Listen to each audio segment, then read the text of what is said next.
నీకు తెలియదు ఆయన మాట్లాడినట్టు. నీ కోసం, నీ పక్షంగా ఆయన మాట్లాడాల్సిన వాళ్ళతో మాట్లాడతాడు. ఆయన చేయాల్సిన విధంగా కార్యాలు చేస్తాడు. ఆయన ఏం కంగారు పడాల్సిన అవసరంలా, నువ్వేం గందరగోళం అవ్వాల్సిన అవసరంలా. ఎవరితో మాట్లాడితే నీకు మేలు కలిగిద్దో, ఎవరితో మాట్లాడితే కార్యాలు జరుగుతాయో మాట్లాడాల్సిన వాళ్లతో ఆయనే మాట్లాడుతాడు.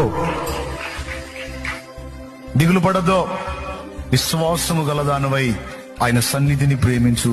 విశ్వాసము గలవాడవై ఆయన సన్నిధికి చేరి నీ బాధ, గోడు, వేదన అంతా చెప్పు చెప్పు చెప్పు. మనుషులకు చెబితే ఓసారి వింటారు, రెండోసారి చెబితే ఈ మనిషి కనబడితే మైండ్ తింటున్నాడు రా అనుకుంటారు. 10 మంది దగ్గరికి వెళ్ళి నీ బాధ 10 సార్లు 10 మందికి చెప్పుకునే కంటే ఆ 10 సార్లు ఒక్క దేవుడు, నీ ప్రభు అయిన యేసు దగ్గరికి వెళ్ళి చెప్పుకోపో 10 సార్లు.